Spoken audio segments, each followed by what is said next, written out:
Buenos días, a continuación vamos a hablar acerca de la miastenia gravis, de la fisiopatología de la miastenia gravis. Sin embargo, es interesante que empecemos desde el neurotransmisor que se encuentra afectado en esta enfermedad. Entonces, la acetilcolina es un neurotransmisor derivado de la colina que se encuentra involucrado en múltiples procesos fisiológicos dada su distribución sistémica. Entonces, a nivel de sistema somático, lo tenemos involucrado en procesos de transmisión en la unión neuromuscular. A nivel de sistema nervioso central, lo tenemos involucrado en las funciones mentales superiores, como son la memoria, el aprendizaje, los recuerdos, la regulación de ciclos, y también tenemos entonces el sistema nervioso autónomo, el cual, como ustedes bien saben, se divide en dos ramas, parasimpático y simpático. A nivel parasimpático, la acetilcolina trabaja con el nervio vago décimo par craneal, el cual se encuentra involucrado en múltiples procesos de regulación. Y a nivel simpático encontramos la acetilcolina en la primera neurona. Como les decía, su precursor es la colina. Una vez sintetizado, este neurotransmisor es almacenado en vesículas. Entonces, cuando el potencial de acción viene y después despolarizando la neurona presináptica, hay un ingreso de calcio a esta neurona. Ese ingreso de calcio permite, por un lado, la movilización de las vesículas, y por otro lado la fusión de las membranas de las vesículas con la membrana de la neurona presináptica, y finalmente la exocitosis de este neurotransmisor. Cuando el neurotransmisor es liberado la hendidura sináptica y puede pegarse o unirse a dos receptores. El primero es el receptor nicotínico y el segundo es el receptor muscarínico. El receptor nicotínico es un receptor ionotrópico, es decir, una vez la acetilcolina se pega al espacio, al receptor, básicamente se induce un proceso de apertura de canales iónicos, en este caso canal de sodio, y por lo tanto entonces se puede transmitir la señal o el potencial de placa a la neurona posináptica. Tenemos el receptor muscarínico, es un receptor metabotrópico, es una proteína transmembrana acoplado a una proteína G, y lo mismo. Entonces, una vez la acetilcolina se pega a este receptor, induce pues una respuesta en la neurona posináptica.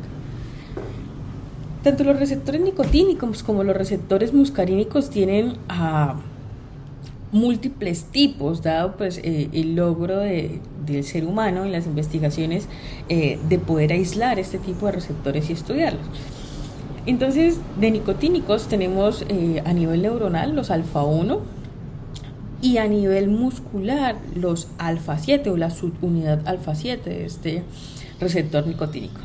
Es importante también hablar y contarles que esta subunidad alfa-7 se encuentra también a nivel de la cadena ganglionar de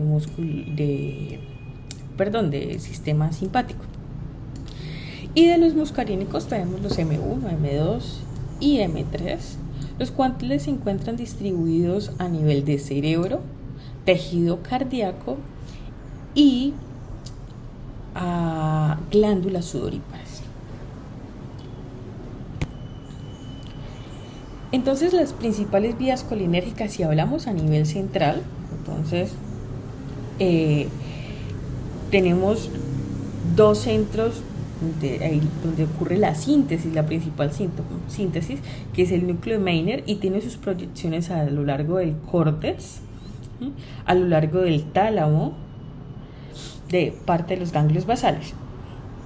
Y otro de los centros de producción de síntesis es el núcleo dorsolateral pontino. Y tal como ustedes pueden ver, tenemos entonces proyecciones hacia el puente y la médula, tenemos proyecciones hacia cerebelo y proyecciones hacia hipocampo e hipotálamo. Entonces, dadas estas proyecciones, podemos afirmar que la acetilcolina interviene en procesos de aprendizaje, procesos de memoria y procesos de regulación de ciclos. En cuanto hablamos de ciclos, entonces es importante contarles que él actúa en la síntesis de melatonina. Y recuerden que la melatonina es una hormona que actúa para ayudar a regular el ciclo circadiano. Ok, hay una hipótesis, una teoría que se ha empezado a manejar, y es que la acetilcolina también se encuentra involucrada en la regulación de la síntesis de sustancias proinflamatorias. La ausencia de este neurotransmisor estaría dando finalmente enfermedades en pacientes, pues enfermedades inflamatorias, de inflamación persistente, o enfermedades autoinmunitarias. Okay. Aquí les estoy mostrando básicamente todo el sistema colinérgico. Entonces tenemos a partir del núcleo dorsal del vago, a nivel de tallo cerebral, tenemos vemos cómo este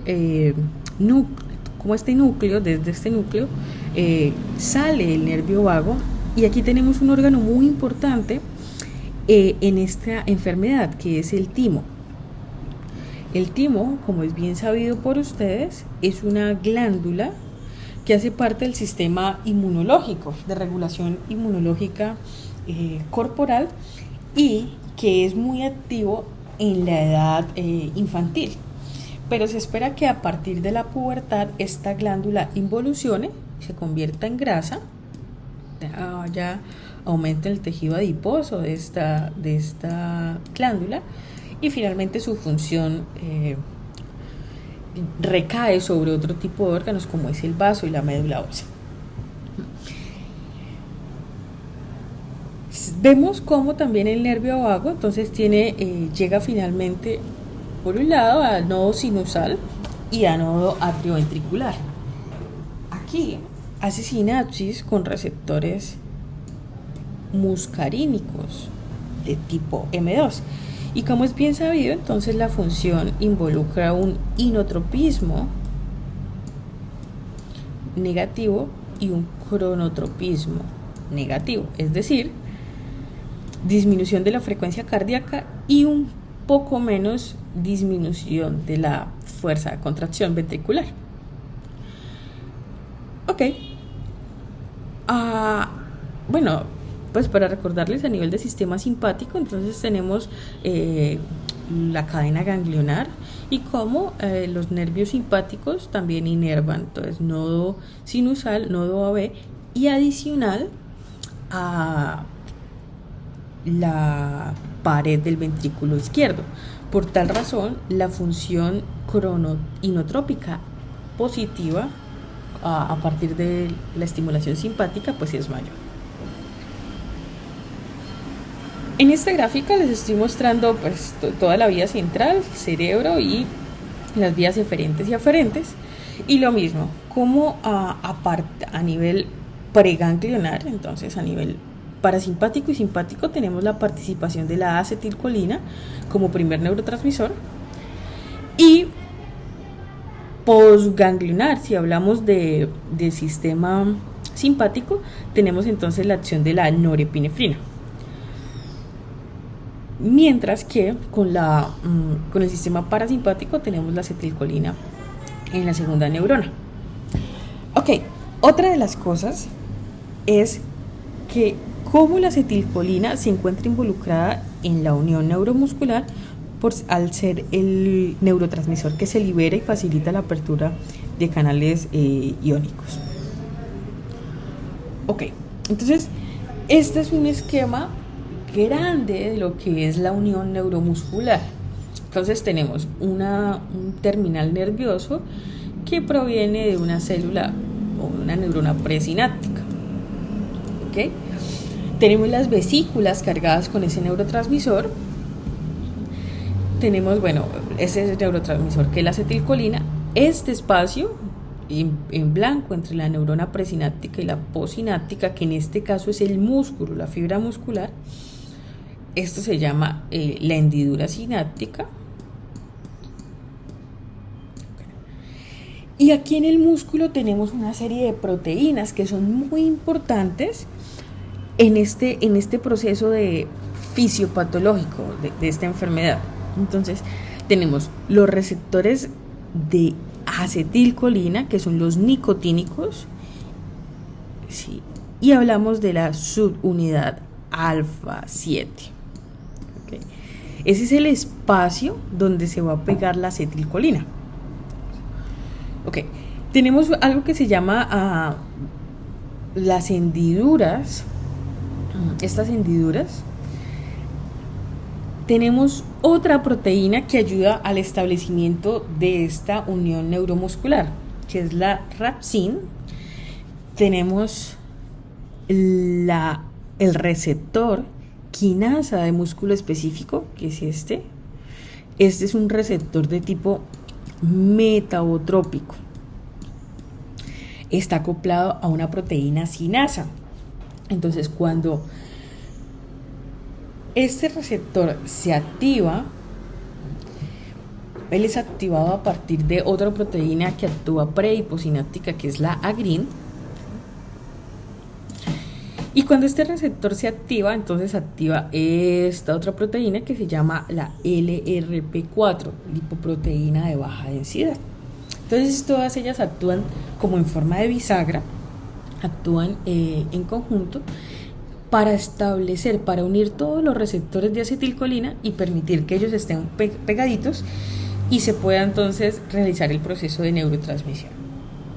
Ok, entonces cuando la acetilcolina se pega a la subunidad alfa 7, ocurre la apertura de los canales iónicos y finalmente ocurre el proceso de contracción muscular. Ahora, si el receptor MUSC, quinasa de músculo específico MUSC, se encuentra bloqueado, no es posible que así se pegue la acetilcolina al receptor nicotínico, no es posible que se inicie el proceso de contracción, que ellos trabajan en todo un conjunto. ¿Okay? Si la lipoproteína de baja densidad 4, es decir, el LRP4, también se encuentra bloqueado, porque es una proteína y puede haber algún anticuerpo que lo bloquee, no se va a iniciar la acción del MUSC. Y si no se inicia la acción del MUSC, pues no vamos a iniciar la acción de los receptores nicotínicos. Okay. Tenemos otro protagonista importante aquí en la unión neuromuscular, y es esta enzima, la acetilcolinesterasa. La acetilcolinesterasa es una enzima encargada de degradar la acetilcolina. Entonces, una vez la acetilcolina es liberada, ella puede pegarse al receptor, irse a otras neuronas, a otros sectores vecinos, o puede ser finalmente, una vez cumple su acción en la unión del receptor, puede ser reciclada. Entonces, quien la recicla es la acetilcolinesterasa. Esta enzima es liberada o es muy sensible con los cambios de temperatura, con los deltas de temperatura, tendiendo a aumentar su liberación cuando hay aumento de la temperatura. Bueno, ya que hablamos de manera general todo el proceso relacionado con la acetilcolina y cómo ocurre el proceso de neurotransmisión en la unión neuromuscular, entonces vamos a empezar a hablar de qué ocurre en la miastenia gravis. Entonces tenemos diferentes tipos de enfermedades. Cuando hablamos de miastenia gravis, hablamos de y son enfermedades que involucran la unidad motora. Y recuerden que una unidad motora es una fibra muscular con el axón que la inerva. Entonces, ¿qué ocurre? En miastenia gravis hablamos de una alteración en esta unión. Tenemos enfermedades neurológicas que afectan el cuerpo de esa neurona presináptica. Tenemos enfermedades, como ya lo vimos, que afectan los axones, en el caso de la esclerosis múltiple. Y tenemos el caso en el que se afecta la unión de, de los, ah, la unión de la neurona presináptica con la neurona postsináptica, que en este caso es la fibra muscular, e impide la transmisión neuronal. Eso es la miastenia gravis. Entonces vamos a hablar un poquito de- del perfil epidemiológico. Es una enfermedad de arranque clasificada como una enfermedad rara, huérfana, aquí en Colombia. Y a nivel mundial es una enfermedad de baja prevalencia y se ha asociado al espacio geográfico. Se cree que hacia los lugares extremos, aquí en esta caricatura, se cree que hacia los extremos es donde hay mayor prevalencia. Si hablamos de Europa, una prevalencia de 24 personas por cada 100.000 habitantes. En Estados Unidos reportaron en el 2010 una incidencia de 1.7 a 21.3. Esto es un rango muy amplio. Entonces, recuerden, Estados Unidos es uno de los países con más cambios pues, a nivel del uso horario y también de la localización geográfica y de los climas. Tenemos una prevalencia de 20 por 100.000 habitantes. En Argentina, que han hecho una labor aquí en Latinoamérica muy interesante, eh, y de los estudios epidemiológicos más completos. Entonces ellos reportan una incidencia estimada de 38 personas por millón de habitantes. Y en Colombia, como les decía, es una enfermedad rara, huérfana. Se han hecho dos estudios. Misnasa y González reportan una prevalencia de 0.18 personas, es decir, aproximamos a 1 por millón de habitantes. Mientras que Mateus, que hace referencia al Ministerio de Salud y Protección Personal, entonces estiman, al ser una enfermedad rara huérfana, una prevalencia de 1 por 5.000 habitantes. Ahora,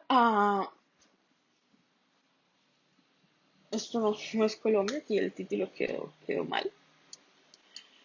Esto es cómo es el comportamiento epidemiológico en relación a incidencia y prevalencia en relación a los diferentes grupos inmunológicos.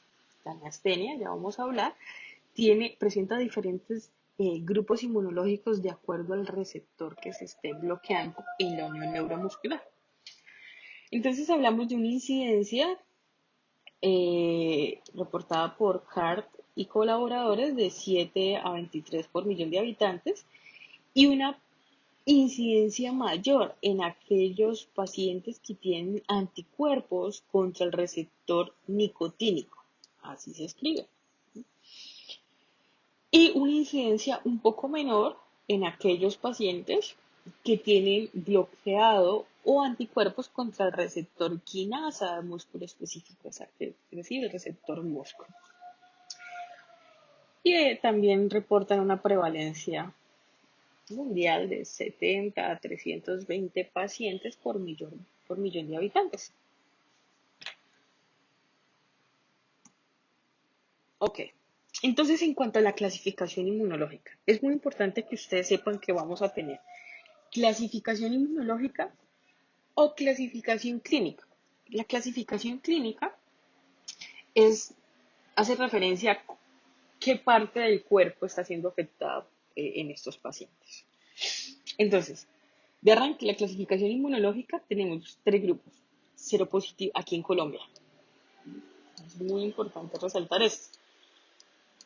Tenemos tres grupos. Seropositivos, son aquellos pacientes que tienen anticuerpos contra los receptores nicotínicos de acetilcolina, es decir, los N, unidad alfa 7 bloqueada.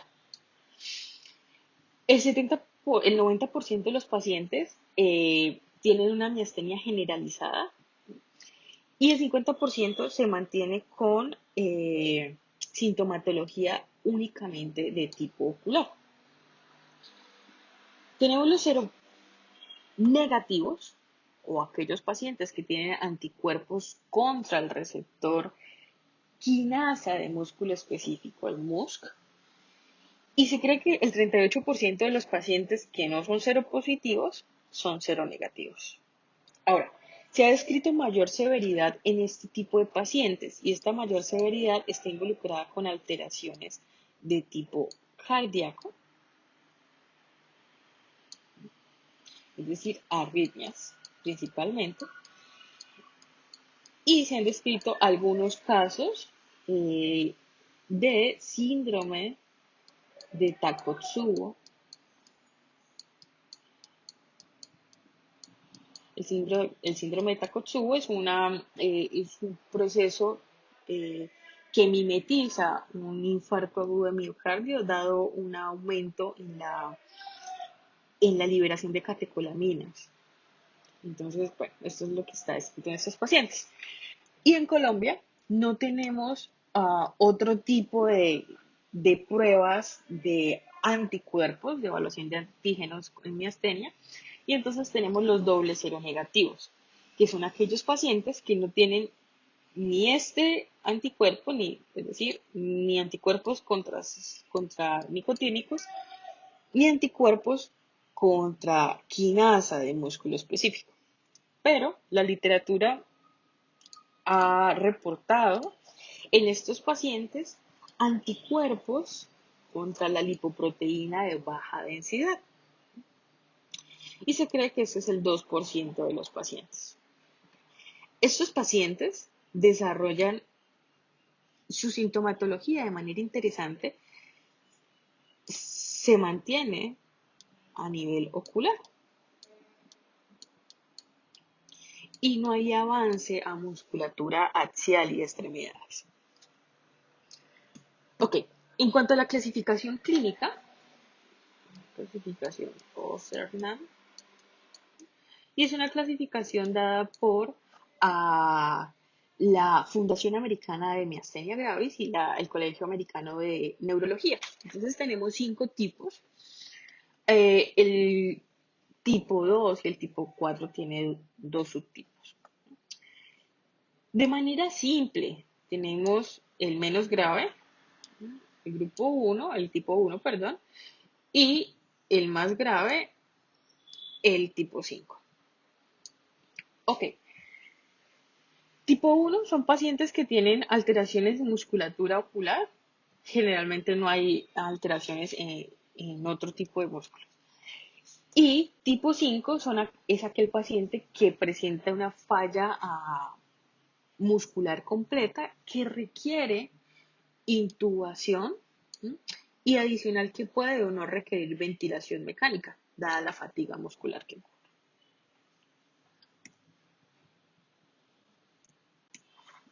Ok, entonces, ¿qué pasa en miastenia?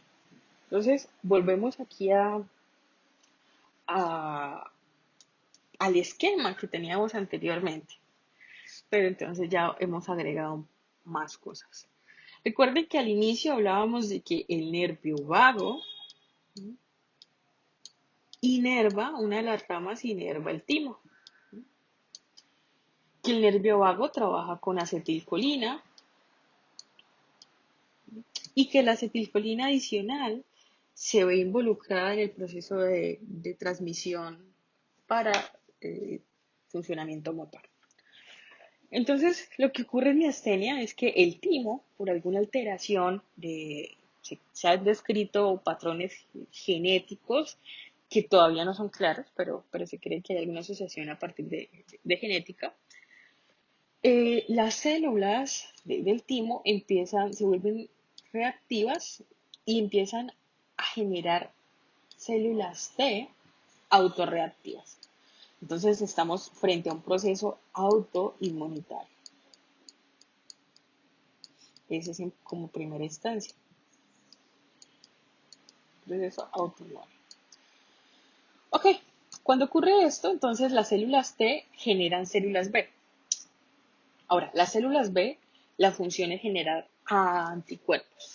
Pero como es una respuesta generada por el mismo cuerpo, entonces llamamos a autoanticuerpos.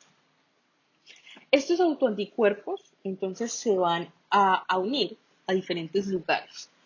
Podemos tener autoanticuerpos contra el receptor, contra la subunidad alfa 7 del receptor nicotínico. Entonces aquí vemos cómo se ubicaron estos anticuerpos sobre ese receptor.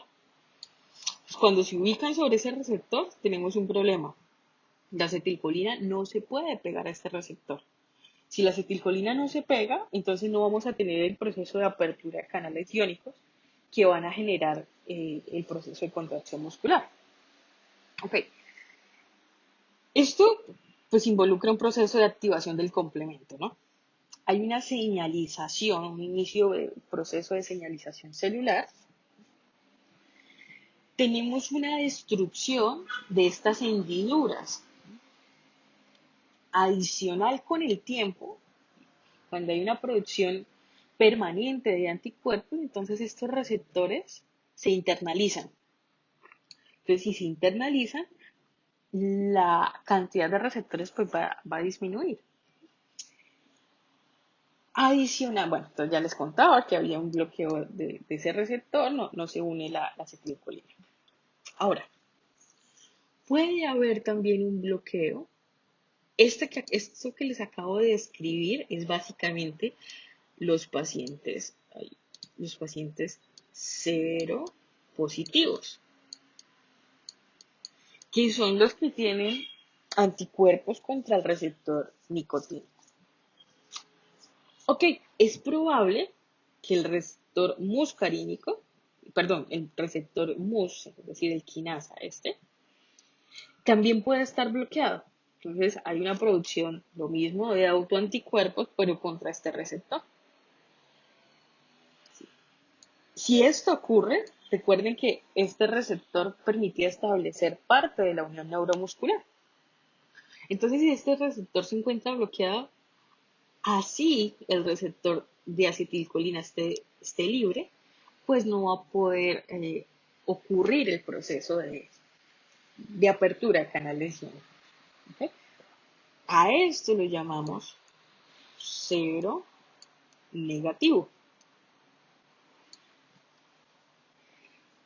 Y ahora tenemos el otro grupo de pacientes que son los doble cero negativos.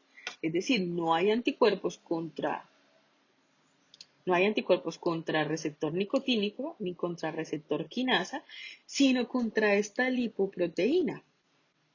¿Ok? Entonces, hay algo bien interesante, en este esquema no está pintado, pero si ustedes de manera curiosa averiguan, la lipoproteína de baja densidad 4 puede actuar a nivel presináptico, es decir, aquí, y posináptico. ¿Okay? Si es posináptico, entonces, y tenemos anticuerpos en la parte posináptica, entonces, ¿qué va a ocurrir? No va a haber el establecimiento de los MUSC, el MUSC no va a trabajar, y si no trabaja el MUSC, no va a trabajar los nicotínicos. ¿Okay? A estos pacientes los llamamos los doble negativos.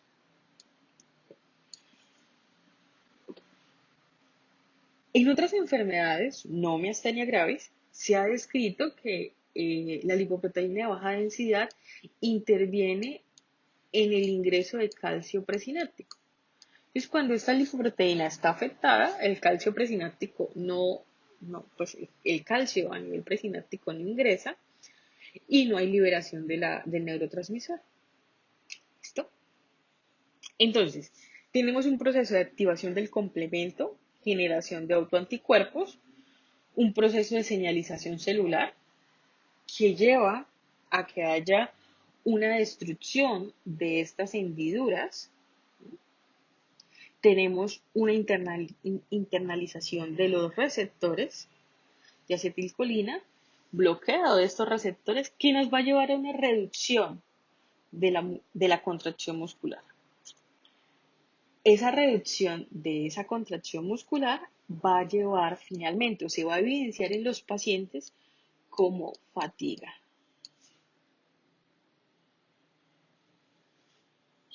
muscular.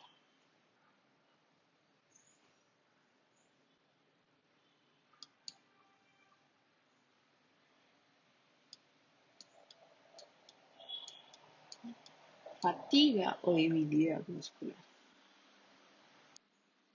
Ok, entonces como estábamos conversando, tenemos como producto de ese bloqueo de receptores en la unión neuromuscular una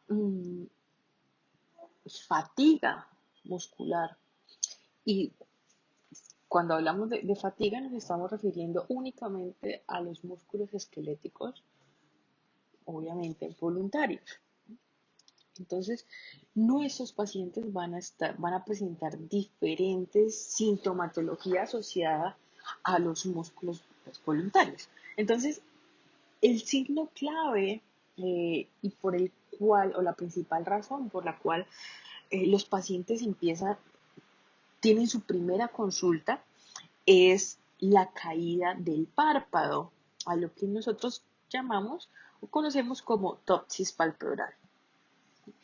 Adicional, los pacientes presentan diplopía, es decir, visión doble, generalmente en el plano horizontal. Ok, esos son los principales signos la ptosis y la diplopía síntoma que el paciente reporta y a los que nosotros llamamos síntomas meramente oculares. Entonces recuerden que en la descripción de los serotipos o de los grupos inmunológicos hablábamos de que los pacientes doble cero negativos presentaban en su mayoría los síntomas únicamente confinados a los músculos oculares. Aparecen también problemas para deglutir, disfagia, por disminución o pérdida de la fuerza de los músculos orofaringeos. Tenemos problemas para masticar, especialmente comida, pacientes que quieren ingerir comida dura y bueno, presentan problemas para masticar por la misma fatiga. Pues. Dolor cervical, por cansancio fatiga de los músculos cervicales. La fatiga respiratoria, y aquí es muy importante, y es que la fatiga respiratoria es la que va a llevar a que el paciente llegue a una crisis, a una falla ventilatoria, y es por fatiga de este músculo grande que es el diafragma. Y fatiga al caminar y subir escaleras. Hay algo bien importante y es que en miastenia, ¿sí? Entonces esto es tiempo en el día y esto es, hablemos de fuerza sí, hablemos de fuerza, de la capacidad que tiene el paciente eh, de realizar fuerza y de no sentirse cansado. Entonces, a lo largo del día, entonces cuando amanece, entonces muy AM, cuando el paciente empieza su día, el paciente tiene su fuerza intacta, ¿ok? Pero a lo largo del día, la fuerza del paciente va cayendo y entonces hacia el final de la tarde, entonces PM, los pacientes se quejan de que presenta la ptosis palpebral, hay agudización de la diplopía, los problemas para deglutir. Ahora, en cuanto a la fatiga al caminar y subir escaleras, ¿sí? Como son tareas repetitivas, ¿sí? La fuerza si el agotamiento sináptico es mayor y entonces la fuerza cae. Hay algo muy importante que ustedes deben tener en cuenta y es la definición de fatiga. Entonces, fatiga es la pérdida de fuerza momentánea que se recupera con el tiempo. Entonces, seguimos aquí dibujando en esta parte. Entonces, por eso es que durante la noche el paciente vuelve a recuperar su fuerza y entonces AM el paciente se siente bien, no se siente cansado y, y es cíclico, ¿no? Ya lo que les había explicado. ¿Okay? Entonces, fatiga es la pérdida de la fuerza con la capacidad de recuperación de la misma una vez se ha descansado. Entonces vamos a explicar parte de los signos y síntomas que ya hablamos. Entonces, parálisis del tercer par. Entonces recuerden que el tercer par es el que eleva, el, eleva el párpado. Y recuerden que el tercer par entonces hace parte, sale de aquí, hablemos tronco encefálico, ¿ok? Y entonces él hace sinapsis con el músculo que se encarga de elevar el, el párpado. Si tenemos un agotamiento sináptico aquí en esta sinapsis, pues entonces el proceso de elevación del párpado no va a ocurrir y el párpado cae, eso llamamos ptosis palpebral. Como les decía, más del 50% de los pacientes presentan estos síntomas. Ptosis palpebral, la que les estoy diciendo, parálisis del tercer par. Ahorita les voy a mostrar diplopía y pérdida de movimientos oculares. Entonces, así ven ustedes un paciente con miastenia con la ptosis palpebral. Es muy característica, especialmente en horas de la tarde. ¿Okay? Ptosis, tercer par craneal. Tenemos la parálisis del cuarto par craneal, entonces recuerden que el cuarto par craneal es el que inerva al músculo oblicuo superior. Si hay una pérdida en esa inervación, una fatiga, ese músculo no va a tener tono. Entonces, cuando ustedes evalúen a ese paciente y le piden que fije la mirada en un objeto, el ojo que está afectado, el músculo que está afectado, ustedes van a evidenciar cómo ese paciente, en el momento en que gira, pues en el momento en que enfoca, el ojo va a rotar. Entonces, el paciente, ¿qué hace para poder corregir esto? El paciente gira la cabeza, tal como están ustedes viendo en este dibujo. ¿Okay? Eso, ¿qué involucra? Entonces, pérdida de movimientos oculares. ¿Okay? Generalmente es bilateral. ¿Okay? Entonces, en miastenia hablamos de que la afección es bilateral. Por supuesto, hay mayor fatiga en el hemicuerpo que la persona usa más. Entonces, hablamos del hemicuerpo dominante. La parálisis del sexto par, perdón, entonces involucra, esto es movimientos oculares, y la parálisis del sexto par involucra entonces la diplopía. Entonces, este músculo, el sexto par, inerva el músculo recto externo. Entonces, cuando tenemos una fatiga de este músculo, una pérdida de una fatiga sináptica aquí en este músculo, entonces el ojo va a ser traído por el músculo recto interno, que está inervado por el tercer par. ¿Ok? Pero recuerden que el tercer par también se encontraba con incapacidad para poder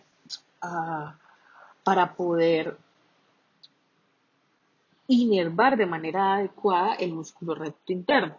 Entonces, estos dos músculos, que son los encargados de los movimientos en el plano horizontal del ojo, pues van a estar débiles, lo que va a impedir que el ojo tenga la adecuada acomodación y que finalmente a nivel de cristalino se puedan enfocar las imágenes, lo que va a generar una diplopía, visión doble, generalmente en el plano horizontal.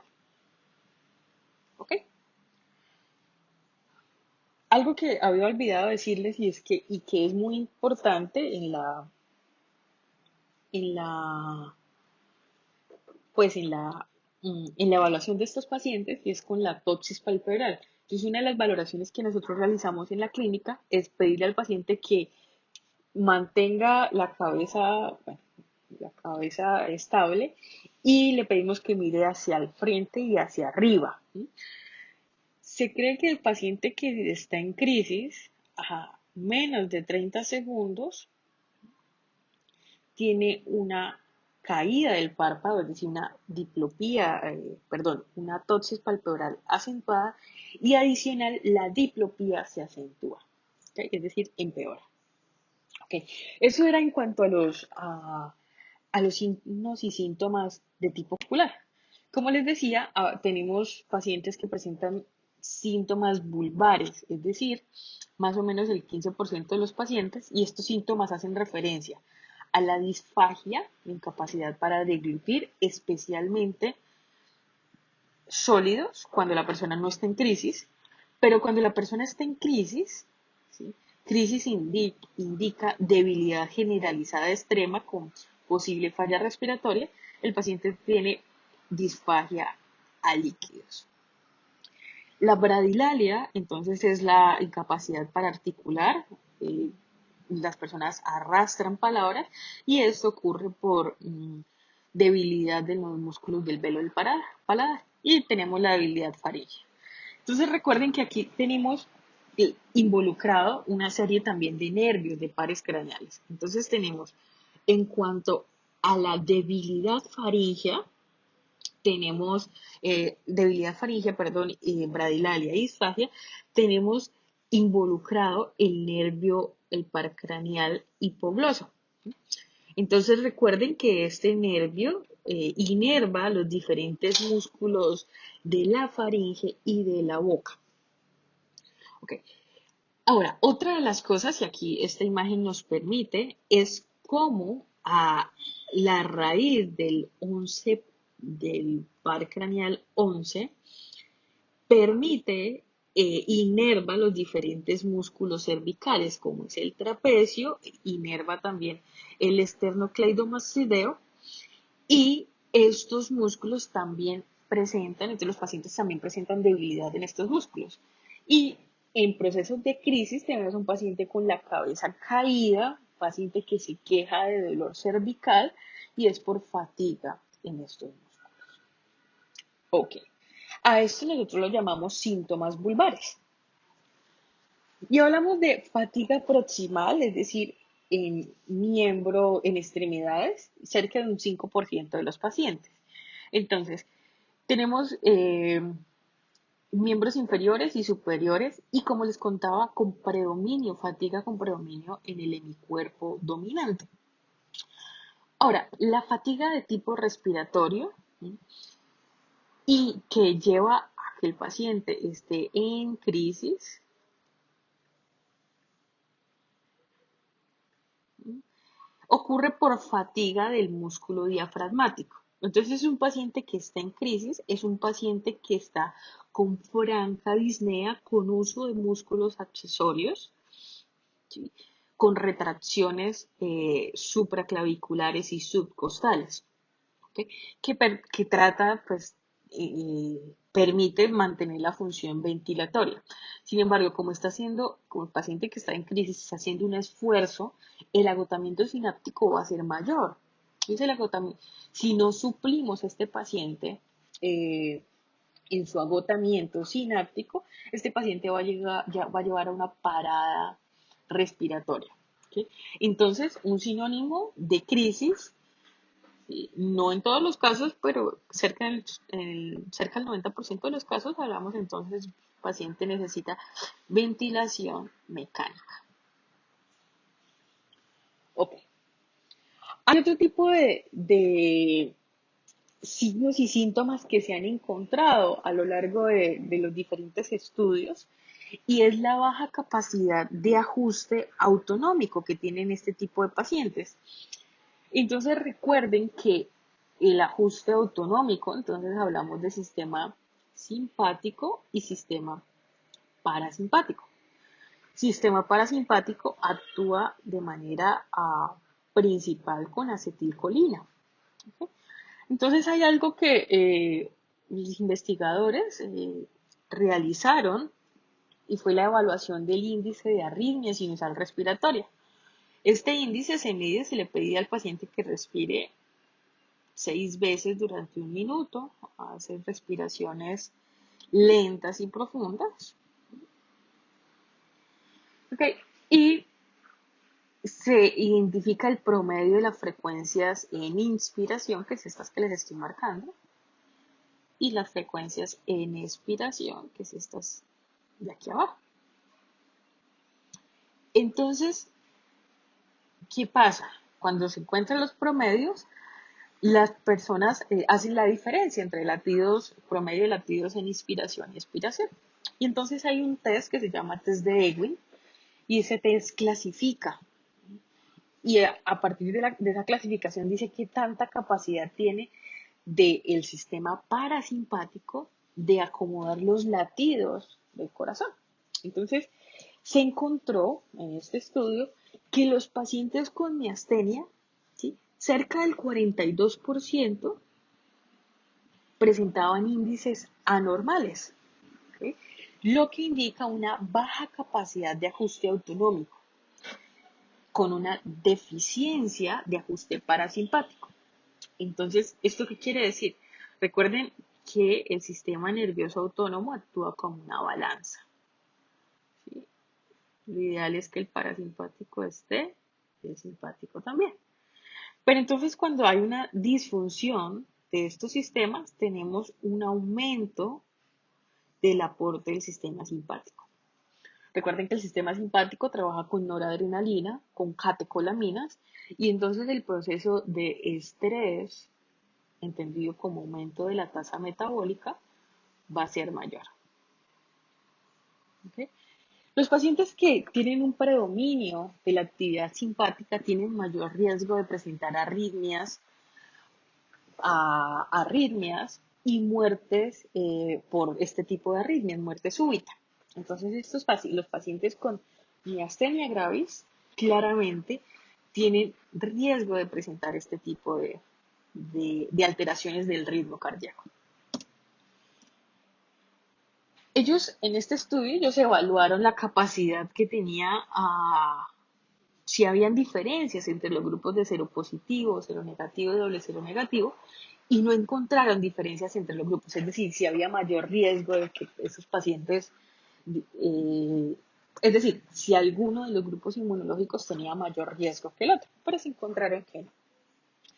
Por lo tanto, todos los pacientes con miastenia tienen incapacidad de ajustar de manera adecuada el sistema parasimpático. Otra de las alteraciones que también se han encontrado en estos pacientes es la disfunción cognitiva. Entonces, la disfunción cognitiva lo han hecho, se explica, dado los procesos de hipoxia, es decir, bajo oxígeno, que ocurren probablemente durante las horas del sueño, secundario a procesos de apnea del sueño. En los procesos de crisis, cuando el paciente tiene falla ventilatoria, entonces se cree que estos procesos de hipoxia podrían estar influyendo en la disfunción cognitiva.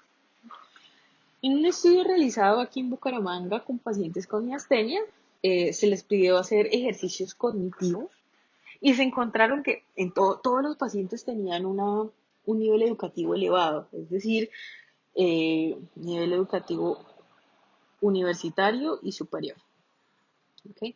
Entonces, el ejercicio cognitivo consistía en hacer restas consecutivas y no se encontraban diferencias entre aciertos y errores, lo que indica que hay un proceso de fatiga cognitiva, porque en estos pacientes, dado el nivel educativo, se esperaba que los aciertos fueran mayores y no se encontraron esas diferencias. Entonces, esto involucraría un proceso de fatiga de tipo mental. Con esos mismos pacientes se evaluó se hizo otra prueba que permite identificar la capacidad de discriminación visual. Todos nosotros tenemos hasta cierto nivel de capacidad de discriminación visual, pues ante los diferentes estímulos. Entonces a estos pacientes se les hicieron unas pruebas que se llama Flickr, ¿ok? Y es que el paciente debía identificar en qué momento cambiaba este patrón de intermitencia. Y se encontró de manera interesante que los pacientes doble cero negativos, esto se hizo antes y después, es decir, se midieron en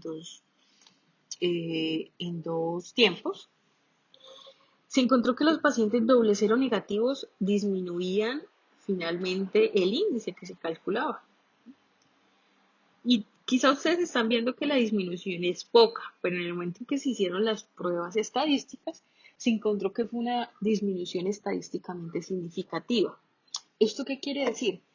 Que la capacidad de discriminación visual en estos pacientes, pues, disminuyó, lo que indica un proceso de fatiga cognitiva.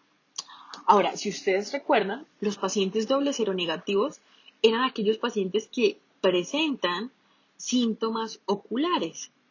Entonces es probable que estemos identificando que en estos pacientes el proceso de fatiga es netamente ocular. Otra de las cosas muy importantes en los pacientes con miastenia es que, según un estudio realizado en el año 2017 aquí en Colombia, los pacientes tienen una baja calidad de vida que está dada por múltiples factores.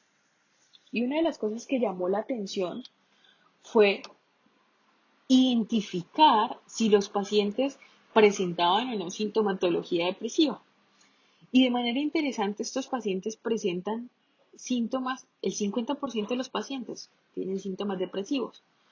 O sea, pacientes con miastenia generalmente sufren de depresión. Y esto es muy importante. Ahora, no hay diferencias entre los diferentes grupos inmunológicos. Aquí ustedes están viendo mayor porcentaje de los seropositivos, pero esto es importante decirlo, ya que el número de pacientes seropositivos pues es mayor que los otros dos grupos. Y una de las cosas es que se quiso identificar si los síntomas depresivos eran causados por síntomas somáticos, dada la enfermedad, es decir, la fatiga cognitiva, la fatiga muscular, los síntomas oculares, la incapacidad de alimentarse de manera adecuada, y se encontró que no.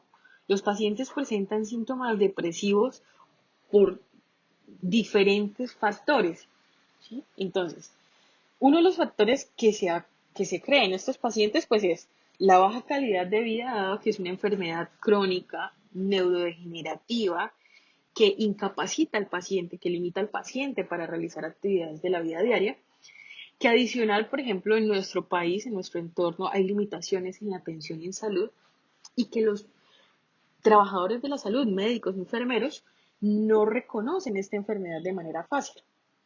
Eso, mezclado con los medicamentos de tipo corticoides, ¿sí? Los corticoides aumentan el estado metabólico, la tasa metabólica de los pacientes y, y se ha identificado que aquellos pacientes con tratamientos de glucocorticoides tienen mayor riesgo de presentar depresión.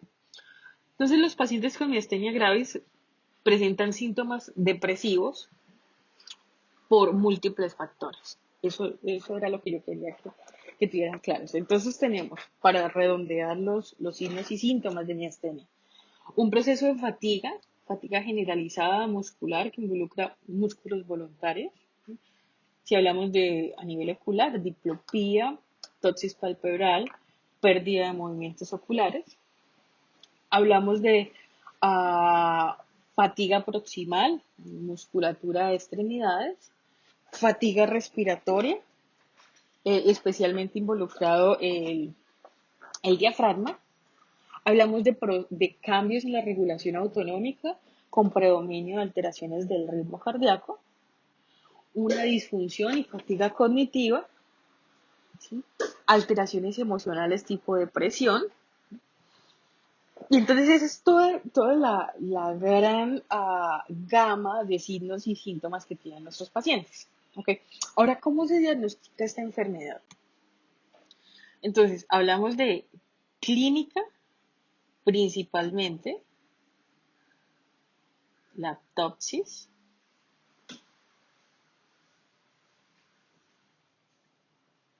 la diplopía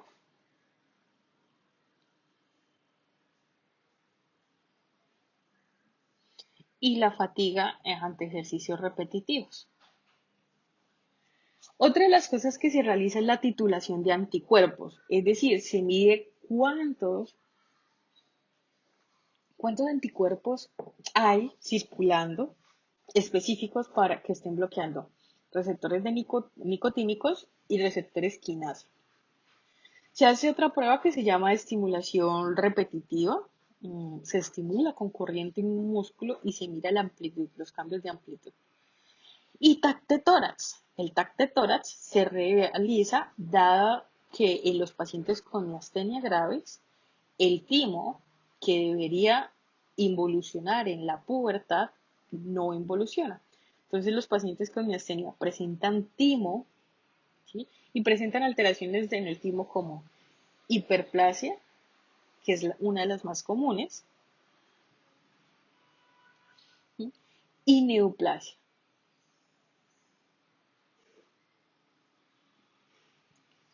Entonces, en el TAC de toras, que generalmente es un TAC de toras con contraste, se logra identificar si hay presencia o ausencia de timo. En cuanto a los anticuerpos de acetilcolina, entonces ustedes pueden encontrar esto en la base, estos valores en la base de datos de Higuera Escalante que nosotros pues, le facilitamos en tema. Ahí está la titulación. Esto varía mucho dependiendo del país. Aquí en Colombia es muy similar, pero en Estados Unidos sé que manejan otros valores. Entonces, los anticuerpos de acetilcolina varían, es decir, hay tres tipos de anticuerpos. Los bloqueadores, los moduladores son los que involucran la endocitosis, es decir, la internalización de esos receptores. Y los anticuerpos fijadores. Hablamos de positivo, ¿no? Los bloqueadores mayor de 20 y moduladores mayor de 32. Los fijadores depende de cada tipo de paciente y también del laboratorio. ¿Sí? Entonces, generalmente el paciente que se presenta con caída del párpado o visión doble, el neurólogo envía este tipo de examen de laboratorio.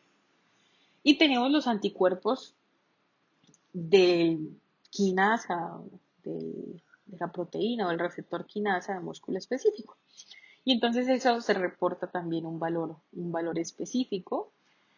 Y si hay la presencia o ausencia de estos anticuerpos, pues hablaríamos o se clasifica de una vez al paciente en cero positivo, cero negativo, y si no hay, ojo, si no hay anticuerpos, estos dos tipos de anticuerpos se clasificaría el paciente en doble cero negativo. Ojo, esto es aquí en Colombia. Colombia no contamos con los reactivos específicos para identificar otro tipo de anticuerpos.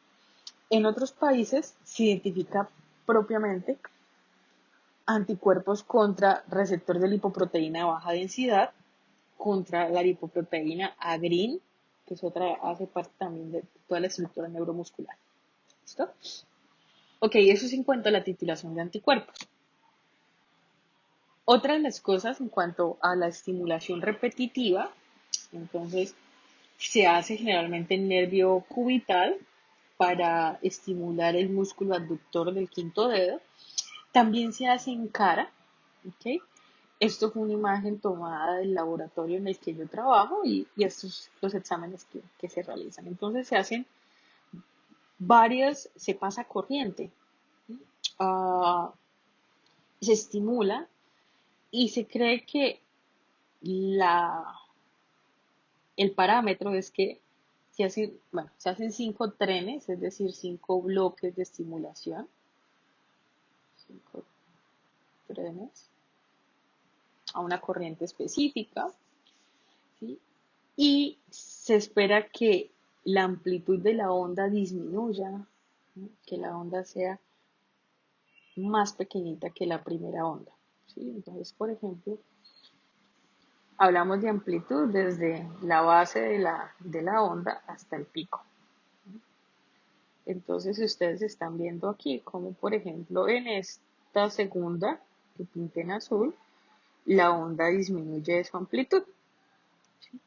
Esto es una de las pruebas claves para diagnóstico de miastenia gravis. Entonces, paciente que después de que se haya realizado la estimulación, se evidencia una disminución de la amplitud de esa sonda mayor al 10%, es decir, la onda es más chiquitita que la primera, entonces diagnosticamos un problema de miastenia gravis. Y finalmente este es el timoma, ¿ok? Entonces utiliza un TAC de tora generalmente con contraste y se identifica si hay presencia o ausencia de glándula timo. Esto, aquí les estoy presentando un timoma. Entonces, esta es la timoma. Hablamos de un proceso de neoplasia. Lo están viendo ustedes. Los diferentes cortes. Ok. Esto es el timoma. Es paciente que se le realizan los anteriores exámenes y adicional cuenta con un TAC de tórax positivo para timoma o remanente tímico. Entonces es un paciente al que finalmente se le va a dar el diagnóstico de miastenia gravis. Ok, ahora en cuanto al tratamiento. Entonces es importante que les quede claro a ustedes que el tratamiento es un tratamiento paliativo. La enfermedad, la miastenia gravis es una enfermedad que no tiene cura, pero sí tiene tratamiento. Y adicional es una enfermedad neurodegenerativa. Entonces hablamos, recuerden lo que habíamos dicho, tenemos un timo, la activación del complemento, un proceso de señalización celular, y a partir de todos estos procesos, pues es el target terapéutico. Entonces, si hay timo, ¿no? Si tenemos un paciente con TAC de tórax, con remanente tímico, entonces este paciente se va a someter a una cirugía que se llama timectomía. ¿Okay? Esa cirugía es la extracción quirúrgica del timo y se ha evidenciado que aquellos pacientes en que se les hace tienen una probabilidad de entrar en remanencia, es decir, que los síntomas disminuyan. Ok, eso es en cuanto a ti.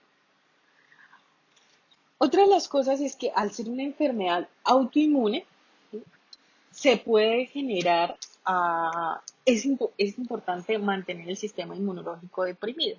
Entonces se tienen terapias inmunosupresoras e inmunomoduladoras. Ok. Si hablamos de terapias inmunosupresoras, queremos evitar la creación, ¿sí? la, la producción de linfocitos T autorreactivos. Esto se hace con corticoides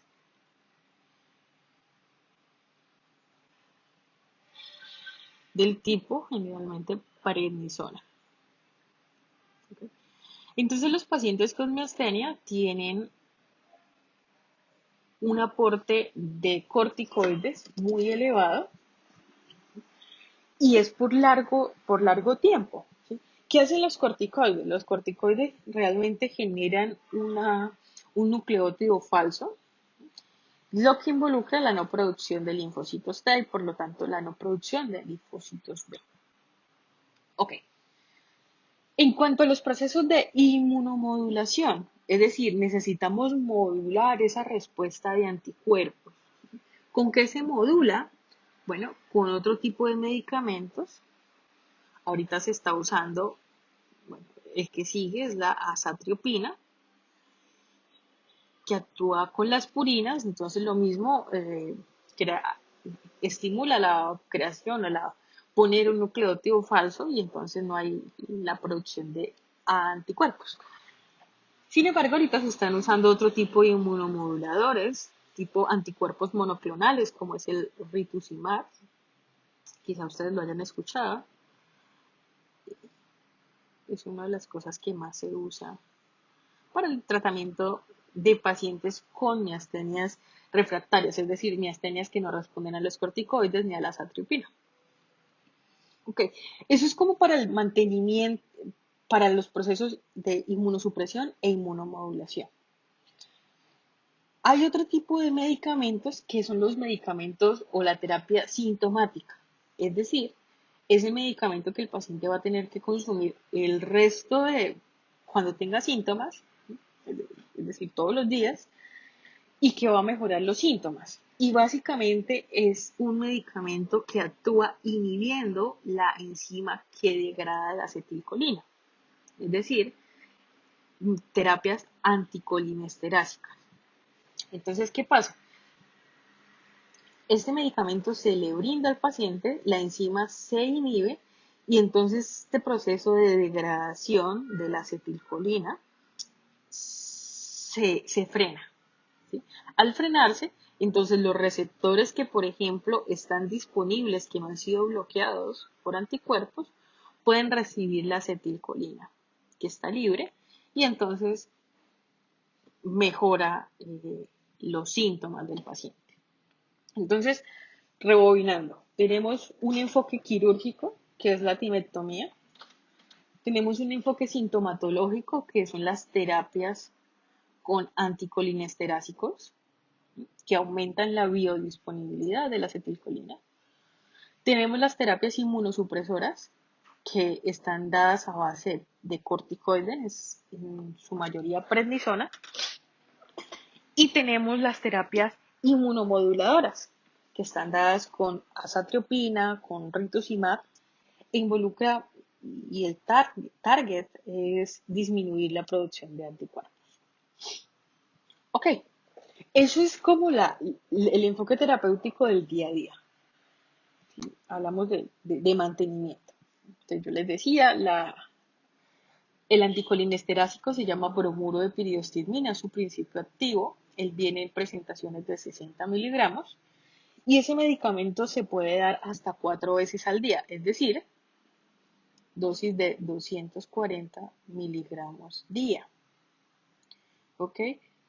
Tiene una vida media, un pico de acción de 1 hora y una vida media, perdón, de cerca de 4 horas. Es decir, estos pacientes toman este medicamento si tienen dosis máxima cada 6 horas. Es importante contarles que el bromuro de piriostigmina el paciente generalmente termina titulándolo él mismo, de acuerdo a la presentación de sus síntomas. Prednisona, tenemos pacientes con dosis de 60 miligramos día. ¿Ok? Y estos son tratamientos durante mucho tiempo. Y tenemos la azathioprina con dosis de 150 miligramos día. Pero hay una particularidad con la azathioprina y es que ella empieza a actuar, ¿sí? Se ven los efectos de ella como hacia los 4 meses. Por lo tanto, durante el tiempo que se establecen el efecto real de la azathioprina, se tiene al paciente también con alta dosis de prednisona. Ok, ese es el tratamiento de mantenimiento, pero cuando hay crisis, entonces cuando hay crisis, sabemos que hay una sobreproducción de anticuerpos que están generando una falla muscular, ¿sí? Y entonces necesitamos altas dosis de corticoides que son dadas con metilprednisolona. Es probable que se administre inmunoglobulinas, ¿sí? Generalmente es inmunoglobulina G. Plasmaféresis, a veces se opta por ejemplo, si empieza la metilprednisolona, se realiza la plasmaféresis, que es un proceso de filtración. La sangre se extrae, se filtra, se elimina el plasma, y ese plasma se repone con sustancias como la albúmina, ¿sí? Y se limpia. La idea es la eliminación de esos anticuerpos. Si la plasmaféresis no es suficiente, generalmente se hacen 10 sesiones interdiarias, es decir, día por medio. Si esto no funciona, entonces se inicia la inmunoglobulina. Es probable que a la par de estos tres tratamientos al paciente se tenga soporte ventilatorio, porque debemos minimizar el esfuerzo de este paciente. Entonces se le brinda la ventilación asistida. Crisis miasténica, ¿por qué ocurre? Generalmente no adherencia al tratamiento o sobredosis de anticolinesterásicos. Es probable que si el paciente toma más del medicamento se haga un efecto rebote y se produzca un bloqueo en los receptores de acetilcolina por exceso de medicamento. Cuando hablan de crisis miasténica, es importante, hablamos de falla respiratoria. ¿Listo? ¿Qué la precipita? Infecciones, generalmente son infecciones de tracto respiratorio. En mujeres, menstruación, embarazo. El consumo de alcohol, los cambios de la temperatura, especialmente aquellos que están relacionados con el alta de la temperatura, aumento de la temperatura.